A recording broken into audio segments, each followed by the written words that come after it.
नमस्कार दोस्तों, स्वागत है यूट्यूब चैनल गोकुल स्टडी में। मैं आपके साथ गौरव।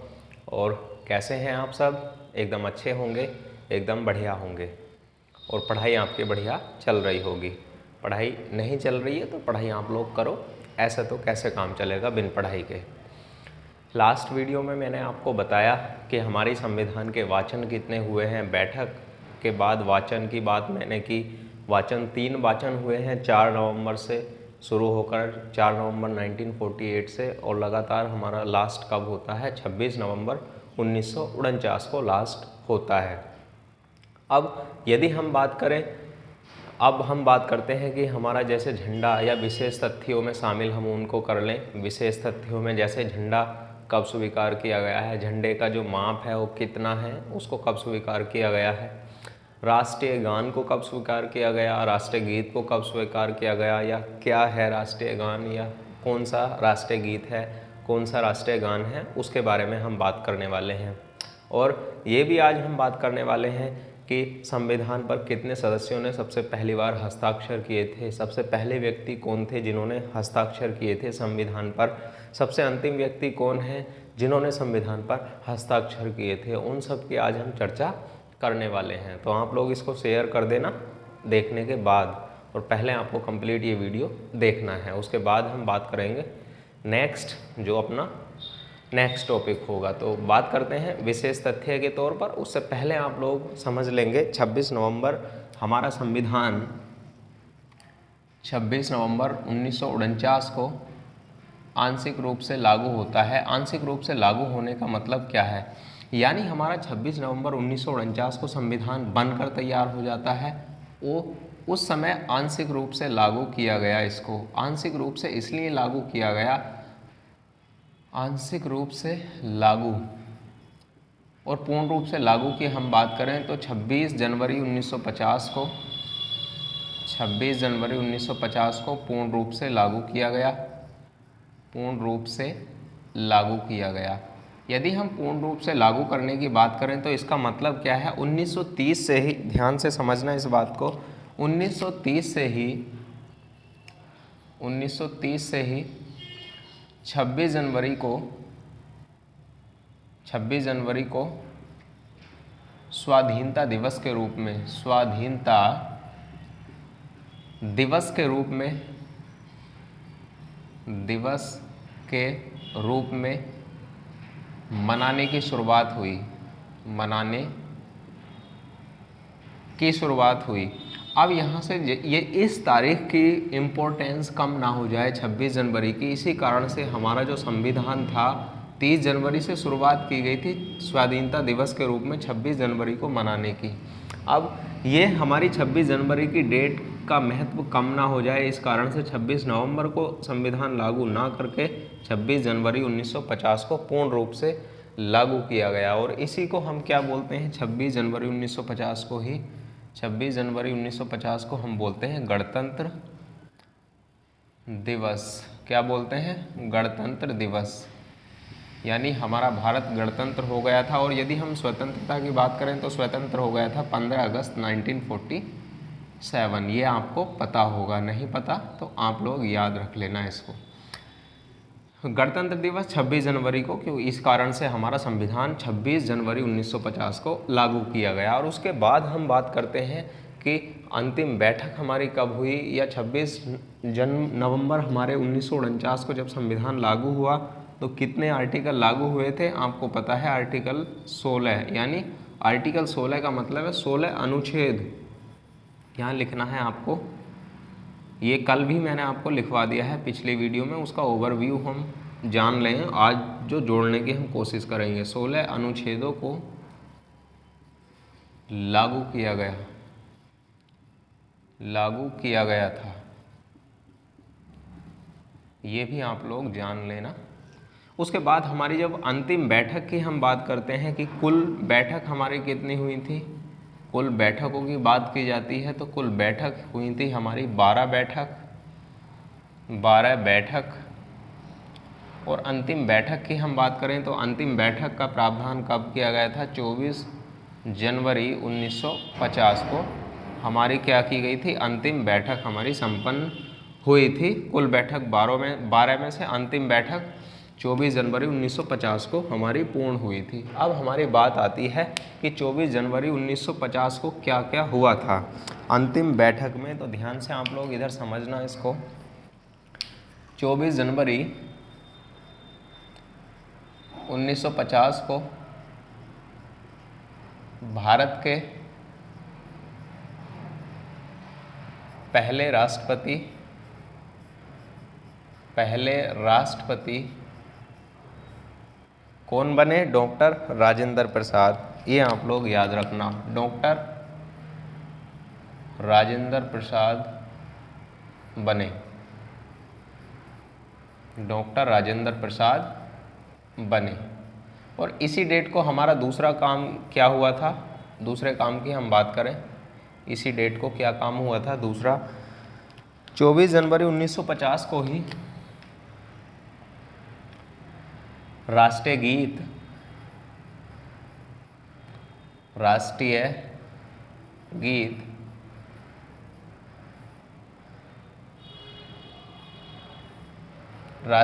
को स्वीकार किया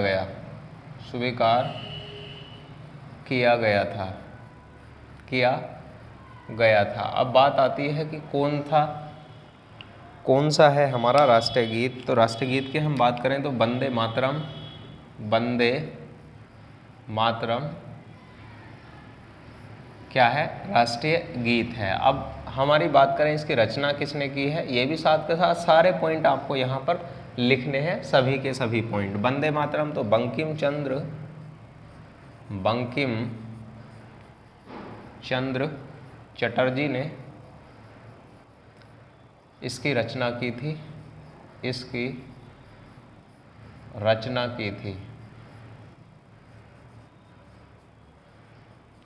और कहाँ से लिया गया है? ये आनंद मठ नाम का एक उपन्यास है इनका, आनंद मठ से लिया गया है। कभी कभी पूछ लेता है आनंद मठ किसके द्वारा रचित है? बंकिम चंद्र चटर्जी के द्वारा। उसके बाद हमारा अगली बात हम करें यहाँ पर 24 जनवरी को और क्या हुआ था? तो 24 जनवरी को ही राष्ट्रीय गान स्वीकार किया गया था, राष्ट्रीय। और इसको किसने? रविंद्रनाथ टैगोर द्वारा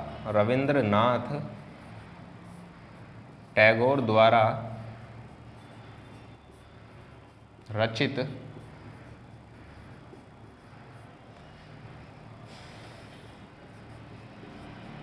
राष्ट्रगान को स्वीकार किया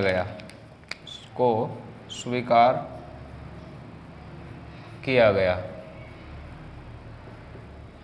और पता होगा आपको वामन सेकंड का है। और उसकी हम बात करें तो ये हमारा कौन सा है? जन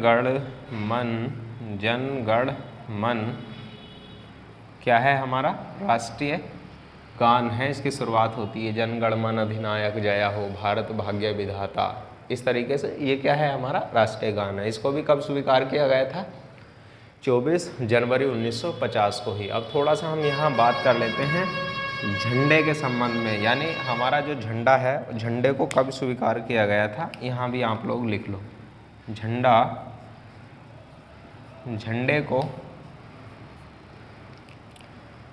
झंडे को 22 जुलाई 1947 को स्वीकार किया गया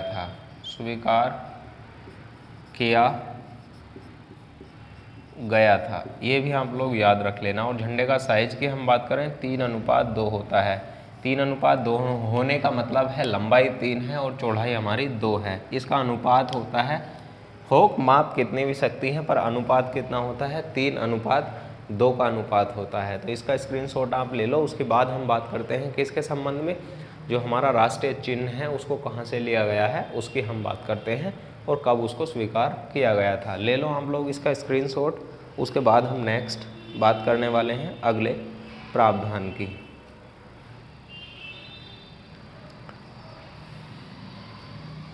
लिया होगा आपने स्क्रीनशॉट।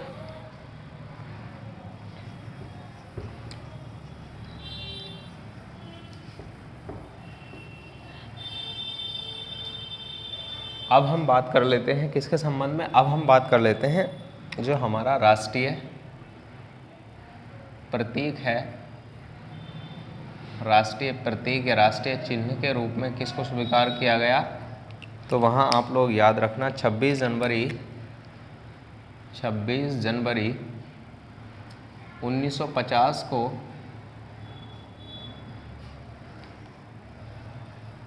26 जनवरी 1950 को अशोक के सारनाथ स्तंभ से इसको लिया गया।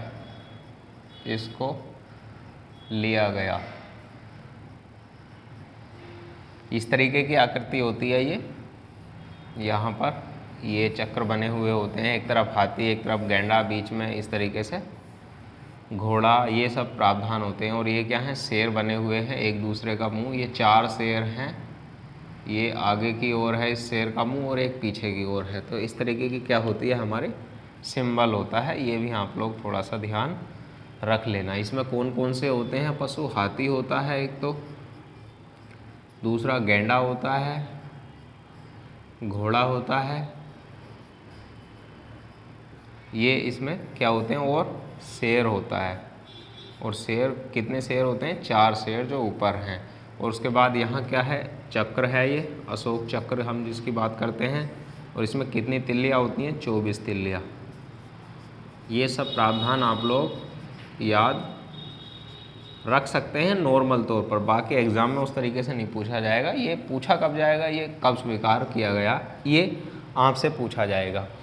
नेक्स्ट हम बात करते हैं भारत का जो टाइम है यानी पंचांग है, जिसको हम तारीख की बात करते हैं, तारीख किससे ली गई है। तो राष्ट्रीय पंचांग है वो, उसको भी आप लोग थोड़ा सा देख लो। राष्ट्रीय पंचांग की भी हम बात कर लेते हैं। अभी आप लोग इसका स्क्रीनशॉट लेना।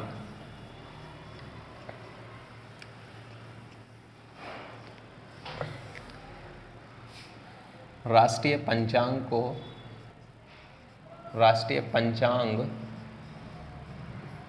है कौन सा, ये भी थोड़ा आप पहले याद रखो। विक्रम संवत या शक संवत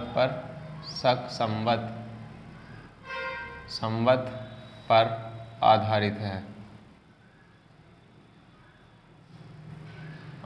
है। जो कहाँ पर लागू होता है, वही सरकारी कार्यालयों में, सब सरकारी कार्यालयों में लागू होता है। ये सारे के सारे प्रावधान आप लोग याद रख लेना। अब यहाँ बात इसकी कर लें, हम इसको स्वीकार कब किया गया था। स्वीकार की बात हम करें तो 22 मार्च, पूर्ण तरीके से 22 मार्च 1957 को क्या किया गया, राष्ट्रीय पंचांग को स्वीकार किया गया था। ये प्रावधान थे किसके संबंध में, राष्ट्रीय चिन्ह के संबंध में, राष्ट्रीय गीत के संबंध में, राष्ट्रीय गान के संबंध में। और जो हमारा कैलेंडर होता है वो किस पर आधारित है, उसको कब स्वीकार किया गया। अब हम बात करते हैं जब हमारा संविधान कम्प्लीटली 26 नवंबर 1949 को कम्प्लीटली बनकर तैयार हो जाता है, तो उस समय कितने अनुच्छेदों का प्रावधान संविधान में किया गया था। तो यहाँ बात कर लेते हैं अभी हम उनकी, उसके बाद आप लोग इसका स्क्रीनशॉट ले लेना। पहले कंप्लीट बोर्ड हो जाए कर भर जाए, उसके बाद आप लोग स्क्रीनशॉट लिया करें। 26 नवंबर 1949 को जब हमारा संविधान लागू हुआ था, तो उस समय कितने आर्टिकल और कितनी अनुसूची की बात की गई थी। तो वहाँ 395 अनुच्छेद,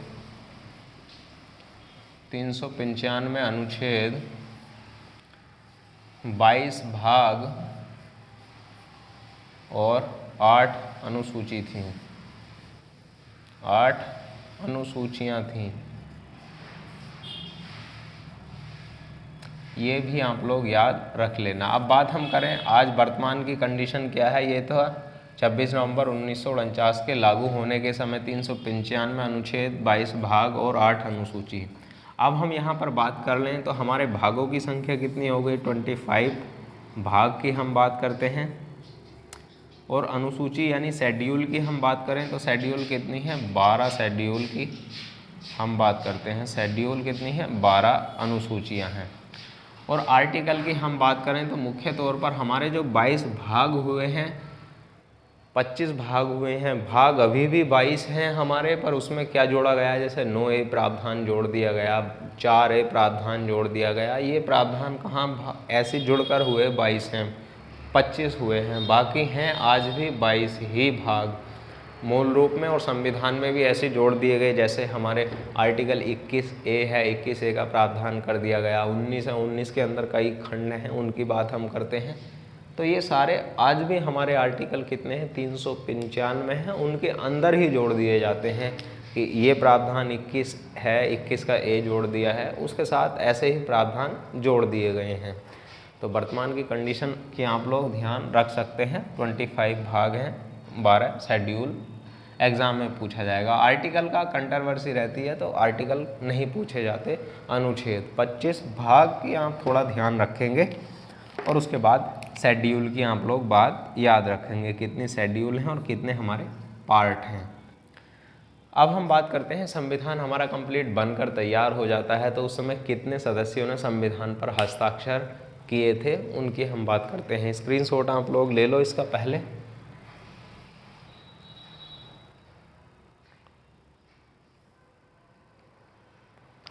लिया होगा आपने स्क्रीनशॉट।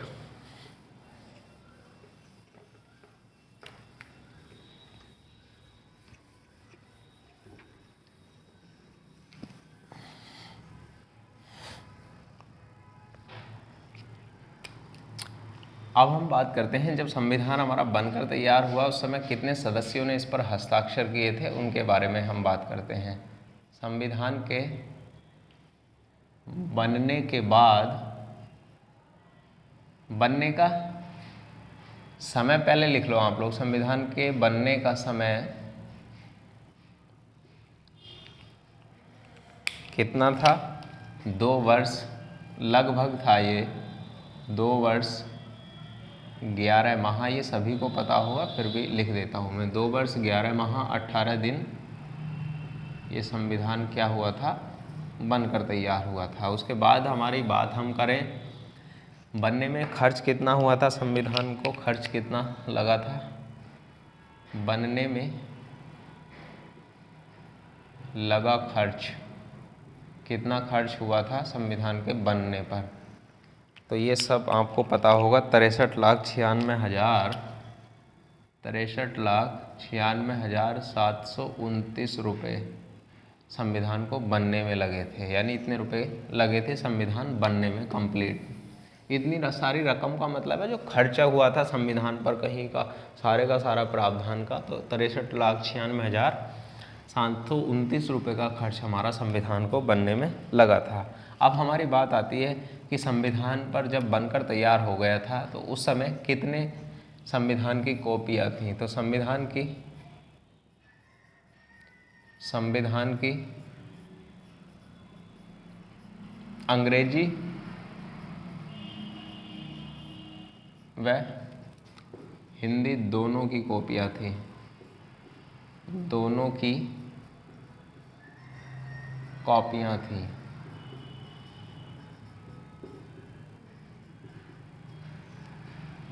और अभी हम बात करें यहाँ अंग्रेजी, जो अंग्रेजी संविधान था हमारा, अंग्रेजी संविधान में, अंग्रेजी में लिखे संविधान में 251 पेज थे, 251 पेज थे। और यदि हम बात करें कितने सदस्यों ने हस्ताक्षर किए थे संविधान पर,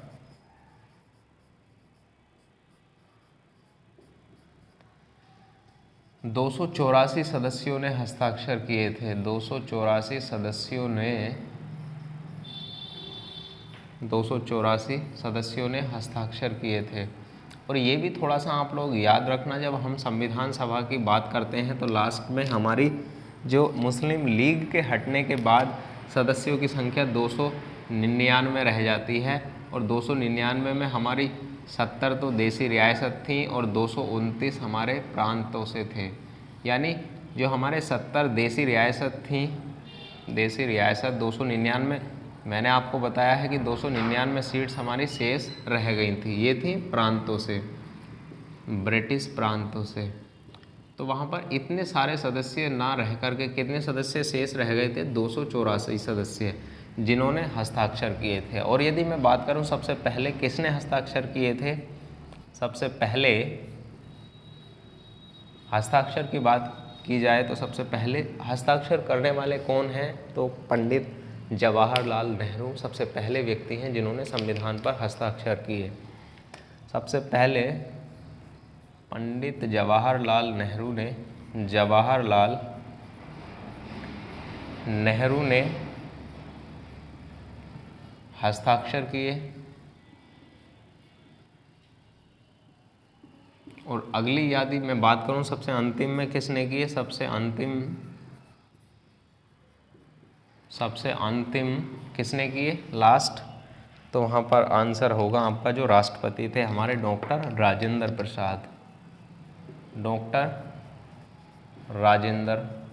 प्रसाद।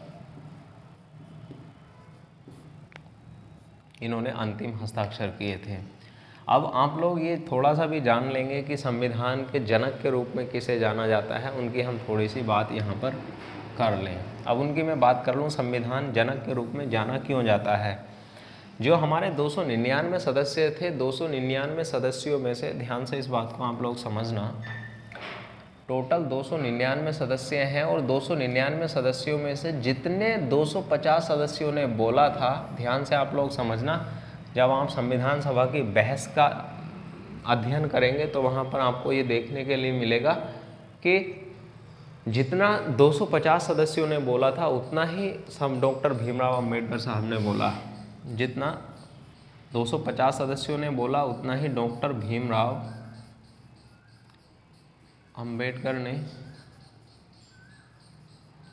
अंबेडकर साहब ने बोला।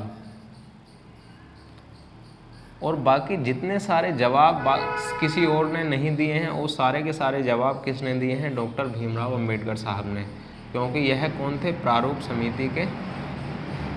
समिति के अध्यक्ष थे ये। तो यहाँ पर इनका ये श्रेय कौन देते हैं इनको संविधान सभा में कि सबसे अधिक बोलने का श्रेय, या फिर संविधान सभा के जनक के रूप में इसका श्रेय वही लोग देते हैं जो संविधान सभा में शामिल थे। तो इन्हें संविधान के जनक के रूप में जाना जाता है। इन्हें संविधान के जनक के रूप में जाना जाता है। जनक के रूप में जाना जाता है। ये भी आप लोग याद रख लेना, इतनी बातें की।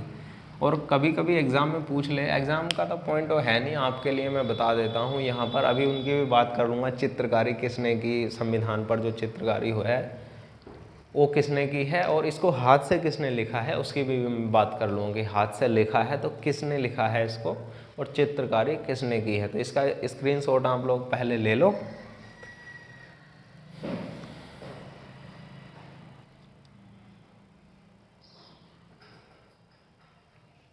लिया आपने स्क्रीनशॉट। अब हम बात करते हैं नेक्स्ट। इसको आप लोग शेयर कर दिया करो, है ना। ऐसा नहीं है बीच बीच में मैं आपसे बोलता नहीं हूँ कि लाइक करो, कमेंट्स करो। कमेंट्स तो आपको करनी है और आप लोगों को बीच बीच में शेयर भी कर देना है देखने के साथ साथ। और कमेंट्स तो हमेशा ही आपको करनी है कि वीडियो आपको कैसा लगा है, और कंटिन्यू हम नेक्स्ट भी करते चलेंगे ऐसे ही। ध्यान से आप लोग समझो इस बात को। अब हम बात करते हैं कि इसको हाथ से किसने लिखा था, यानी संविधान को हाथ से किसने लिखा था, किसने लिखा था। उनकी हम बात करें तो वहाँ नाम आता है प्रेम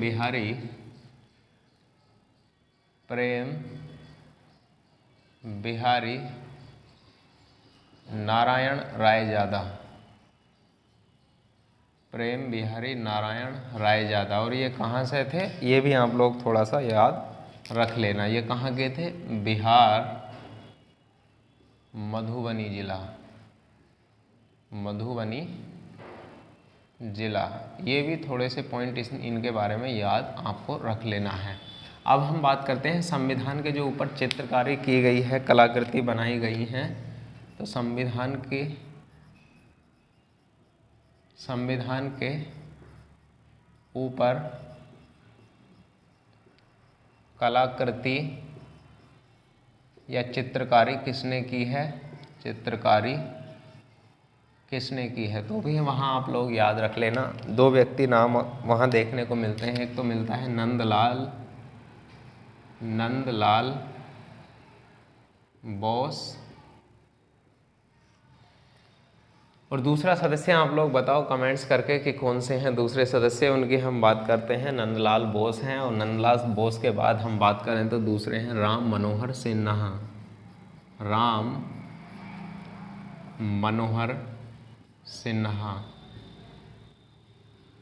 ये कौन है, दूसरे व्यक्ति हैं जिन्होंने ऊपर कलाकृति, आपने देखा है ना हमारा संविधान है ये, और संविधान के ऊपर जो बीच में बने हुआ सिंबल है, यहाँ संविधान लिखा है ये, और उसके बाद ये चित्रकारी हुई है ये सब। तो आप लोग देख सकते हैं वहाँ किसने की है, ये दो व्यक्ति हैं जिन्होंने संविधान के ऊपर चित्रकारी की है। ये भी आप लोग देख सकते हैं, ठीक है ना।